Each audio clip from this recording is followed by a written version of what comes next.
Hello everybody. You have a story that excites you, one that keeps you awake at night. But the story is based in your culture and you do not feel native enough to write it. Why? Because your family migrated out of the village when you were little or before you were born.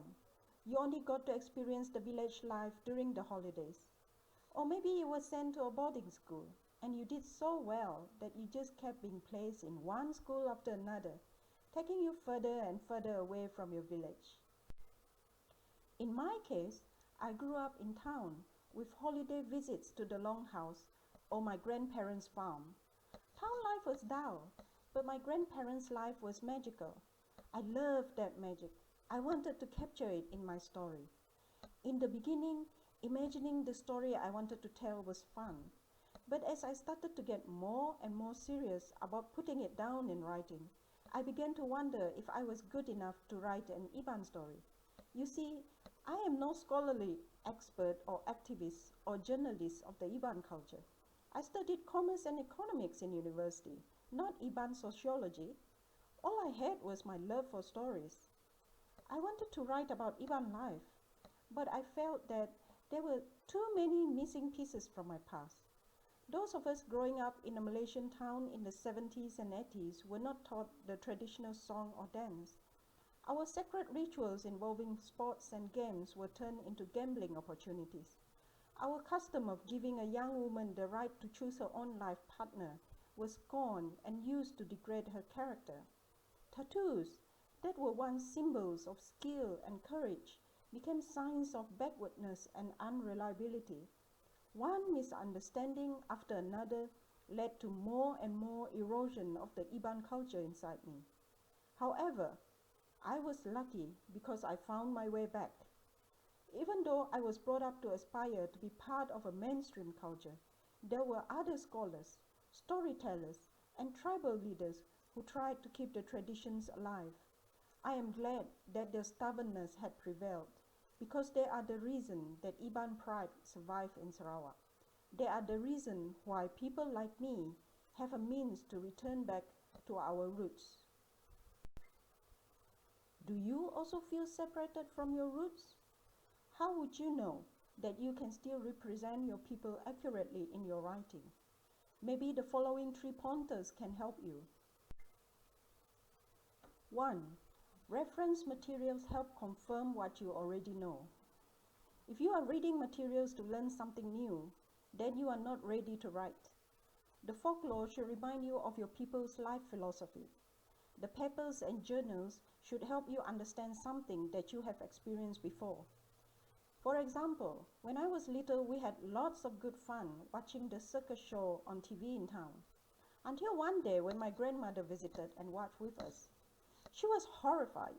Since then, I have learned that if you laugh at an animal, there will be a terrible thunderstorm and you will turn to stone.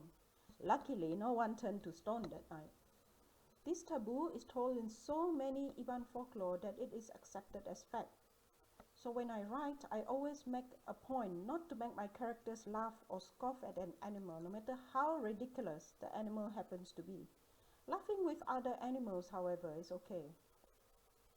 Formal research materials can also be used to confirm or explain things you have experienced. There were many things my grandparents tried to explain to me in the past, but I was too young to understand what they meant. Take the rice, for example.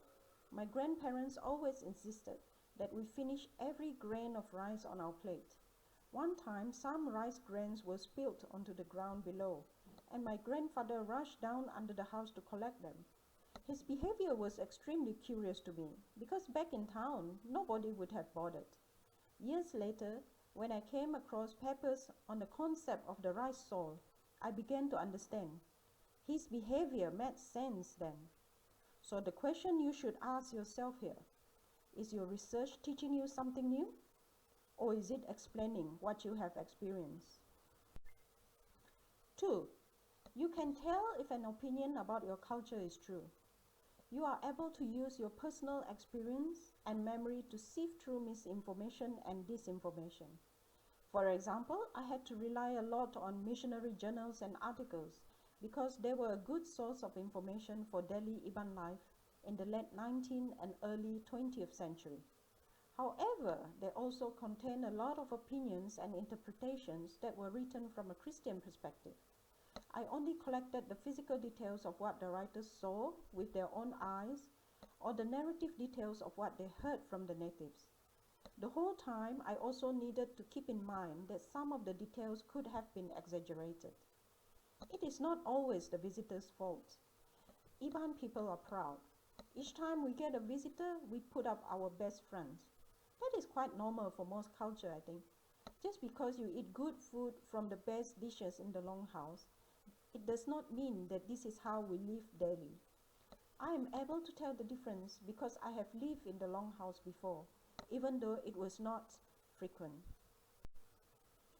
3. You know what lines you must not cross. You must know enough about your tribal folklore to recognize what line you must not cross. There is quite a bit of artistic freedom in the Ivan culture. We more often than not believe that creativity is a divine gift, in cloth weaving especially. Other than the songs for sacred rites, gods and goddesses also appear in stories and poetry that are meant for entertainment. This means that I can have the sacred characters in my fantasy stories. However, I must be aware of how these characters are used for entertainment purposes. This is important because I do not want to offend anyone. It is also a safe way to stay clear of taboos. Cultures with a strong storytelling past is filled with crisscrossing plots and subplots, which may be related in one way or another to the customary laws. Remember, the origin of laws are from myths. So if you are ever tempted to twist the myth for your story, just be aware that you might be messing with a native law. For example, in Greek mythology, Zeus is promiscuous and has children with many women. Because of that, there is a number of old and modern stories associated with his heroic offsprings. In Iban folklore, Kling is said to be wayward, but I have yet to come across a folklore that named his children with other women. So even if it were natural for me to create a character who is Kling's love child, it will not be in line with Iban belief. Maybe the reason why he has no love child in Iban folklore is because a child whose father cannot be named is considered a curse by us. This is just my opinion, by the way.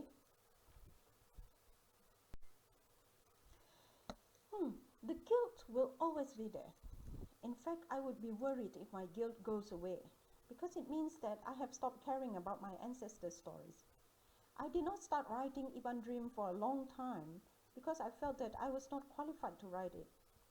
When I started putting the words down, however, bits and pieces of impressions and memories began to come back. I soon realized that those memories would have been lost to me forever if I had not started on the manuscript. So even if you feel that you don't know enough about your tribal culture to write a book based on it, just give it a go. You might be surprised by how much you actually know. I started writing one book and ended up with 3 novels and 2 children's books. Now I am writing books in English, specifically targeting local readers. My hope is that the stories will pique the curiosity of a few town-raised Ibans and bring them back to their roots. So, start writing. Keep writing. Good luck.